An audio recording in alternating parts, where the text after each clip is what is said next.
तो आज हम आपको प्रोडक्शन फंक्शन के बारे में पढ़ेंगे। आज हम प्रोडक्शन फंक्शन जो कि एमए इकोनॉमिक्स की सेमेस्टर फर्स्ट में जो माइक्रो इकोनॉमिक्स है उसका ही एक टॉपिक है प्रोडक्शन फंक्शन। पूरी 16 मार्क्स का क्वेश्चन कैसे हमें डिज़ाइन करना है मैं पूरा बताऊंगी आपको। इसमें क्या पढ़ने वाले हैं वो डिस्कस करेंगे। जो ये टॉपिक है ये एमए इकोनॉमिक्स में भी आया हुआ है और बैचलर इकोनॉमिक्स में भी है।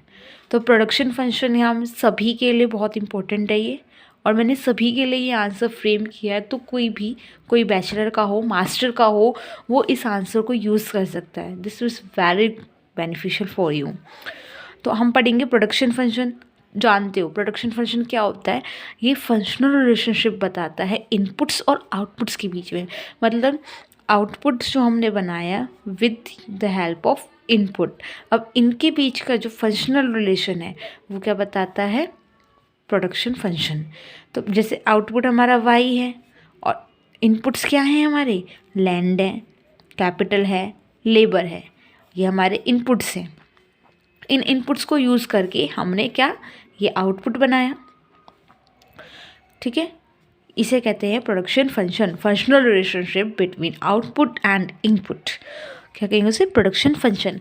फिर हम पढ़ेंगे जो प्रोडक्शन फंक्शन होते हैं उसमें दो टाइप होते हैं। एक तो दो टाइप के फैक्टर्स होते हैं। एक तो होते हैं फिक्स्ड फैक्टर ऑफ प्रोडक्शन और एक होता है वेरिएबल फैक्टर। ओके, तो ये तो पता चल रहा है जो फिक्स्ड फैक्टर होता है और जो वेरिएबल फैक्टर होता है इनके मतलब क्या है। फिक्स्ड फैक्टर का मतलब होता है जिनको हम शॉर्ट रन में चेंज नहीं कर सकते, जिनको पॉसिबल नहीं है चेंज करना इतनी जल्दी। वेरिएबल फैक्टर्स वो होते हैं जिनको शॉर्ट रन में लॉन्ग रन में हम दोनों में ही उनको चेंज कर सकते हैं आसानी से। तो फिक्स्ड फैक्टर में हम बोल सकते हैं लैंड है। वेरिएबल फैक्टर्स में जैसे कैपिटल हो गया, लेबर हो गई। अगर हमें ज़रूरत है तो हम कैपिटल यूज़ करेंगे, ज़रूरत है तो हम लेबर यूज़ करेंगे, नहीं होगी तो हम उनको नहीं यूज़ करेंगे। तो ये वेरिएबल फैक्टर्स है कि हम अपने प्रोडक्शन के हिसाब से उसको चेंज भी कर सकते हैं। उसके बाद हम ये जो प्रोडक्शन फंक्शन होता है उनको दो उसमें पढ़ेंगे पार्ट्स में। एक तो शॉर्ट रन का पढ़ेंगे और एक पढ़ेंगे हम लॉन्ग रन का। तो जो हम शॉर्ट रन में पढ़ने वाले हैं और जो हम लॉन्ग रन में पढ़ने वाले हैं, जो शॉर्ट रन में हम पढ़ेंगे वो होता है हमारा law of returns to factor हम पढ़ेंगे। और लॉन्ग रन में हम पढ़ेंगे रिटर्न्स टू स्केल। ठीक है, ये पढ़ने वाले हैं। ओके, उसके बाद लॉ ऑफ रिटर्न्स में हम 4 स्टेजेस पढ़ने वाले हैं। एक तो होता है law of increasing return, law of increasing return to factor. ठीक है, एक दूसरा होता है वही law of diminishing return to factor. Okay, third हम पढ़ेंगे कांस्टेंट रिटर्न। ओके, और इसमें एक और चीज़ हम पढ़ेंगे उसे कहेंगे हम law of variable proportion. Okay, ये सब पढ़ने वाले हैं। ये सब हमें एक 16 मार्क्स के क्वेश्चन में डिस्क्राइब करना बच्चे। नेक्स्ट है return to scale. Return to scale में वही increasing return to factor. Okay, फिर सेकंड पढ़ेंगे डिमिनिशिंग रिटर्न, फिर थर्ड पढ़ेंगे कांस्टेंट रिटर्न। ओके, उसके बाद हम पढ़ेंगे इन सब के कॉजेस। ओके, इसमें इंक्रीजिंग रिटर्न डिमिनिशिंग रिटर्न इन सब कॉजेस हैं। इसमें हमें इंक्रीजिंग के कॉजेस दे रखे हैं। इंक्रीजिंग के कॉजेस कैसे दे रखे हैं हमें? इकोनॉमीज ऑफ स्केल के नाम से। ओके, इकोनॉमीज ऑफ स्केल और diseconomies of scale. Next जब हम पढ़ेंगे वो होगा economies of scale. Okay, economies of scale का मतलब होता है हमें किसी पर्टिकुलर चीज़ से जब हमें फ़ायदा मिलता है। और इसमें भी हम इसके 2 पार्ट्स होते हैं। एक होता है इंटरनल इकोनॉमीज़ और एक होता है एक्सटर्नल इकोनॉमीज़। उसके बाद इनके भी पार्ट्स पढ़ेंगे। इसके भी 2 पार्ट्स होते हैं, रियल इकोनॉमिक्स, एक होता है पेक्यूलिनरी इकोनॉमिक्स। ओके, इसके 3 पार्ट हो जाते हैं। एक होता है इकोनॉमिक्स ऑफ कंसंट्रेशन, एक होता है इकोनॉमिक्स ऑफ डिसइंटीग्रेशन,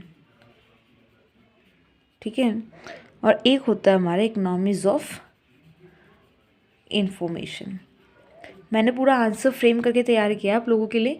ये जस्ट एक प्लान है जो जिस तरीके से आपको एक आंसर को फ्रेम करना है, ठीक है। बाकी ये क्या होता है, इसके क्या क्या कॉजेज़ हैं, वो सब मैंने आंसर के साथ साथ डिस्क्राइब करती चलूँगी। एक बार बता देती हूँ दोबारा क्या है इसमें। Production function, functional relationship between output and input, fix factor पढ़ेंगे, वेरिएबल फैक्टर पढ़ेंगे, शॉर्ट रन में, लॉन्ग रन में। शॉर्ट रन में रिटर्न टू फैक्टर बोलते हैं और लॉन्ग रन में रिटर्न टू स्केल बोलते हैं। फिर 3 स्टेजेस इसकी पढ़नी है, increasing return to factor, diminishing return to factor, constant return to factor, law of variable proportion. ऐसी 3 इसकी पढ़नी है, economics, diminishing and constant return. फिर कॉजेज इसके बताने, कॉजेज इसके बताने। एक कॉजेज होता है इकोनॉमिक्स ऑफ स्केल, जिसके 2 पार्ट्स होते हैं, एक इंटरनल इकोनॉमिक्स और एक्सटर्नल इकोनॉमिक्स। फिर इंटरनल के भी 2 पार्ट्स हैं, real economics, peculiar economics, sorry. उसके बाद एक्सटर्नल में भी है कंसंट्रेशन, डिसइंटीग्रेशन, इंफॉर्मेशन। अब मैं आपको आंसर्स बताती हूँ कैसे करना है पूरा फ्रेम। बहुत मेहनत से लिखा है आपके लिए, मेरे खुद के नोट्स हैं जो मैं शेयर कर रही हूँ। सो ये here it is. Describe production function, पूरे 16 मार्क्स का आंसर आने वाला है आपके लिए।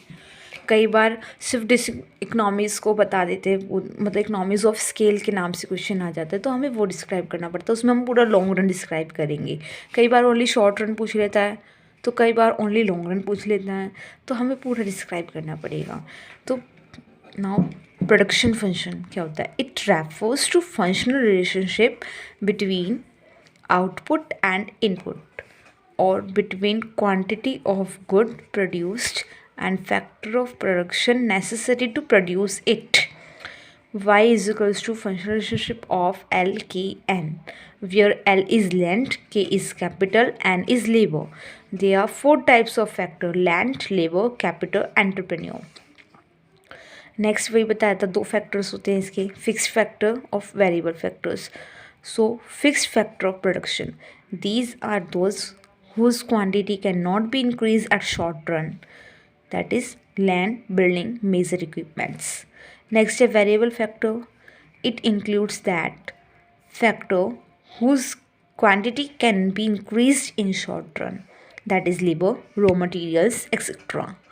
नेक्स्ट हमने डिस्क्राइब किया है कि शॉर्ट रन क्या होता है, लॉन्ग रन क्या होता है, क्योंकि कई बार हमें नहीं पता था और हम उसमें आंसर्स में डालेंगे तो इसका इम्पैक्ट भी अच्छा पड़ेगा। तो short run, it is period in which most of the factors are fixed while few factors are variable. In short period, output can be changed by changing the variable factor. If producer wish to expand output in short run, they must do so by using more raw materials and hours of labor service with existing plant and equipment and vice versa. Next long run, long run में लगभग सारे ही factors जो हैं वो variable होते हैं।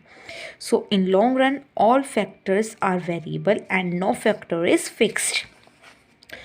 फिर हम बताएंगे टोटल प्रोडक्शन क्या होता है, एवरेज प्रोडक्शन, मार्जिनल प्रोडक्शन और इनके फॉर्मूलाज। सो टोटल प्रोडक्शन, ये हमें ना इंट्रोडक्शन देना है इसलिए इंट्रोडक्शन दे रहे हैं हम। So total production, it refers to the total output produced by using given input in a given time period, that is total output. Now इसका फॉर्मूला क्या होता है, TP is equals to average production into में QL, और एक होता है कि हम ऊपर अब तक जितनी प्रोडक्शन हुई उनका सम टोटल कर लें। Average production per unit output हमने कितना प्रोड्यूस किया है वो होता है। So it refers to the output produced per unit of labour. Average production is equals to total production upon में क्वांटिटी ऑफ लेबर। नेक्स्ट है मार्जिनल प्रोडक्शन की, एक एडिशनल हमने जो लेबर लगाई है उससे हमारी कितनी प्रोडक्टिविटी इंक्रीज़ हुई, कितना प्रोडक्शन इंक्रीज़ हुआ, उस इंक्रीमेंट को हम मार्जिनल प्रोडक्शन बोलेंगे। So it refers to the change in total production as a result of change in units of variable factor, or it measures the rate at which output changes due to change in variable factor. MP, marginal production, is equals to change in total production upon with change in labor. Next है law of production, दो parts में divide है, law of returns to a factor, law of returns to a scale, वो जो हमने बताया था आपको। नेक्स्ट है law of returns to factor में क्या लिखेंगे हम, it is short term concept under which we discuss change in output due to change in variable factor while all other factors remain the same. फिर हमें 4 phases पढ़ने, law of increasing return, law of diminishing return, law of constant return, law of variable proportion. फिर law of returns to scale, it is a long run concept under which we discuss the change in output due to the change in all factors of production in the same ratio. फिर 3 पढ़ने, law of increasing return to scale, law of diminishing return to scale, law of constant return to scale. Next है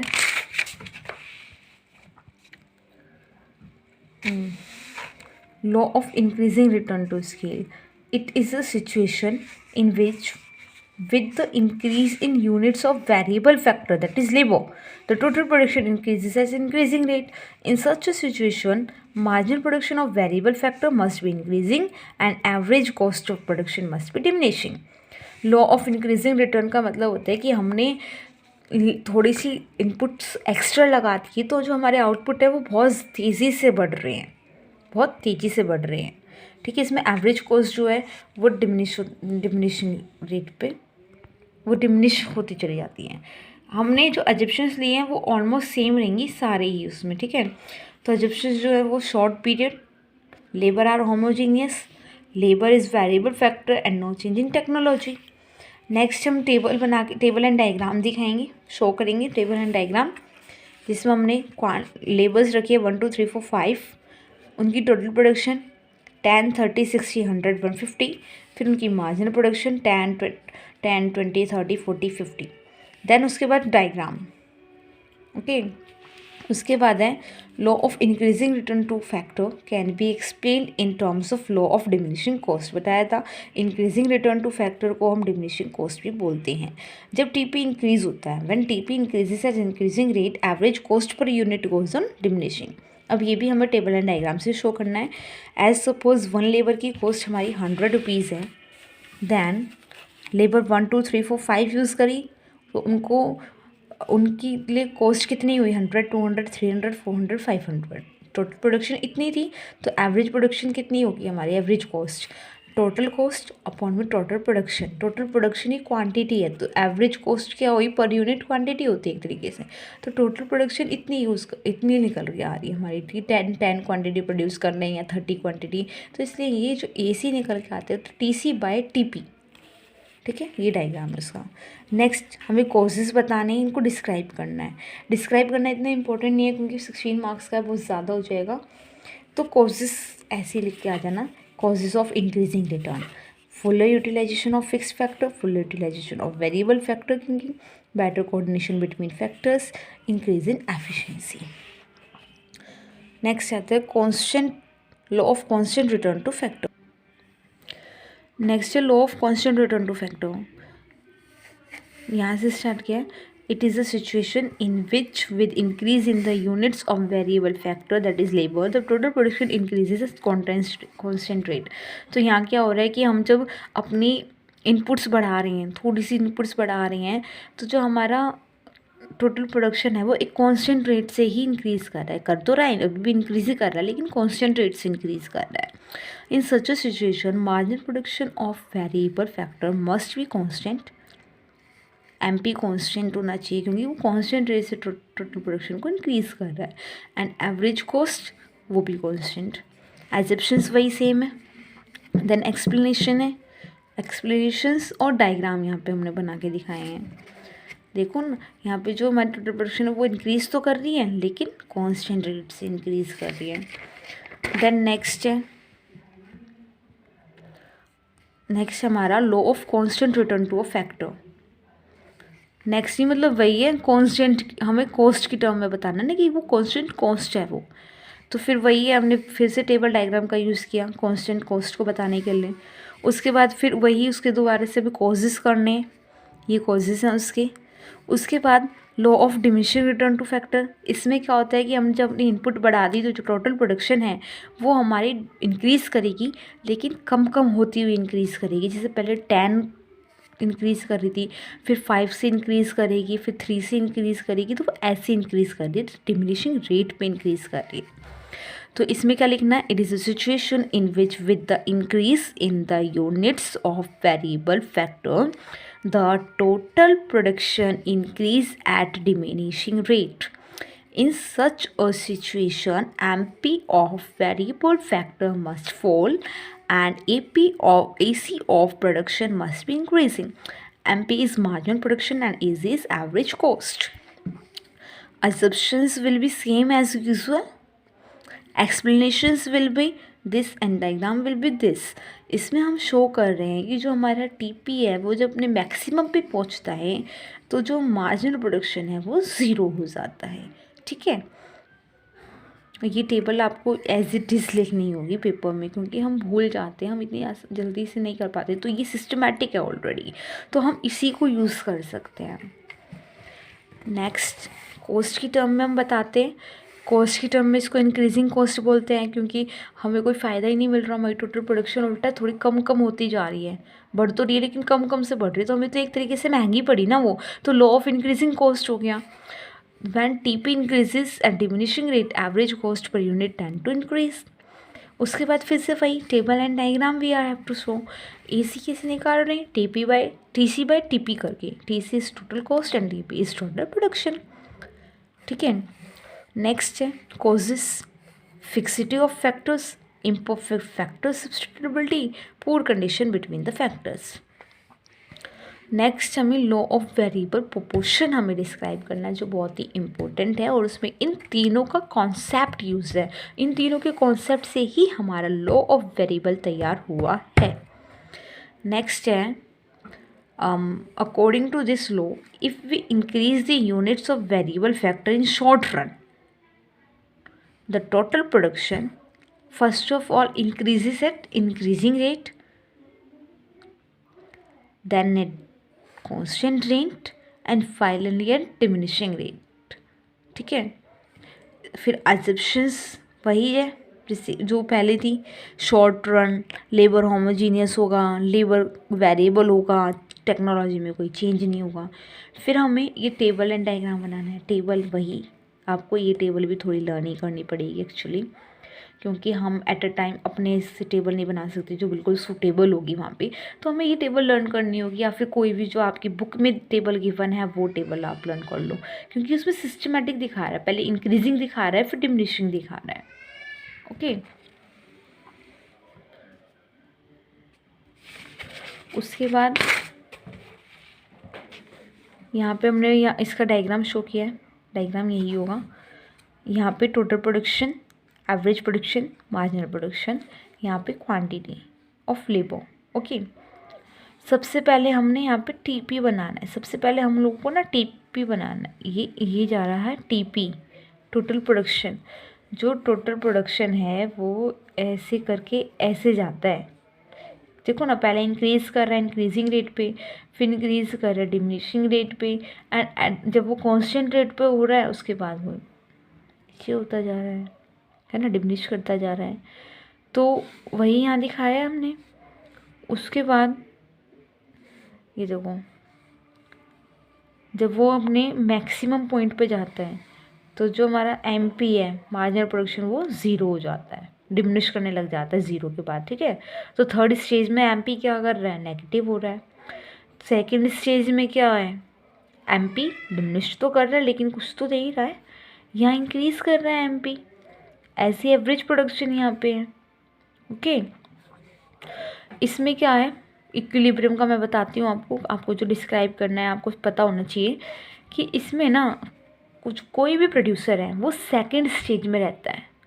okay, कोई भी जो producer है वो second stage में रहता है। अब क्यों रहता है मैं बताती हूँ आपको कि एज अ प्रोड्यूसर अगर आप सोचो फर्स्ट स्टेज में आप रहना चाहोगे। फर्स्ट स्टेज में जो हमारा मार्जिनल प्रोडक्शन है, टोटल प्रोडक्शन है, वो सिर्फ इंक्रीज़ कर रहा है। तो आप प्रोड्यूस करते रहोगे करते रहोगे करते रहोगे इस लालच में कि हमारा जो प्रोडक्शन है वो इंक्रीज़ ही तो कर रहा है, तो हम और प्रोड्यूस करेंगे और प्रोड्यूस करते जाएंगे। फिर वो एक टाइम के बाद हम सेकंड स्टेज में आ जाते हैं जहाँ मार्जिनल प्रोडक्शन हमारी कम होती चली जाती है। ओके, फिर जब कम होती चली जाती है, जब हम थर्ड स्टेज में एंटर करते हैं तो थर्ड स्टेज में हमारी जो मार्जिनल प्रोडक्शन है वो ज़ीरो हो जाती है, बिल्कुल नेगेटिव हो जाती है, कोई फ़ायदा नहीं मिल रहा होता। तो जो प्रोड्यूसर है वो ना तो फर्स्ट स्टेज में रुकेगा क्योंकि बढ़ती जा रही है एमपी, वो थर्ड स्टेज में भी रहना नहीं चाहेगा क्योंकि यहाँ पर मार्जिनल प्रोडक्टिविटी हमारी ज़ीरो होती जा रही है, नेगेटिव होती जा रही है। ठीक है, तो वो सेकेंड स्टेज में ही रुकना पसंद करता है क्योंकि इसमें बेशक मार्जिनल प्रोडक्टिविटी हमारी डिमिनिश कर रही है but still it is positive ना, तो इसलिए वो सेकंड स्टेज में रहना चाहेगा और इक्विलिब्रियम सेकंड स्टेज में ही इस्टेब्लिश होगा। नेक्स्ट पोस्टपोनमेंट बता देंगे कि ऐसा क्या हो सकता है कि जो ये लॉ है उसमें थोड़ी पोस्टपोनमेंट आ जाए तो टेक्नोलॉजी इम्प्रूव हो जाएगी, फैक्टर्स सब्स्टिट्यूट हो जाएंगे। ओके, नेक्स्ट है लॉन्ग रन की हम बात करें, लॉन्ग रन में था law of returns to scale. ठीक है, ये मैं नेक्स्ट वीडियो में आपको बताऊंगी।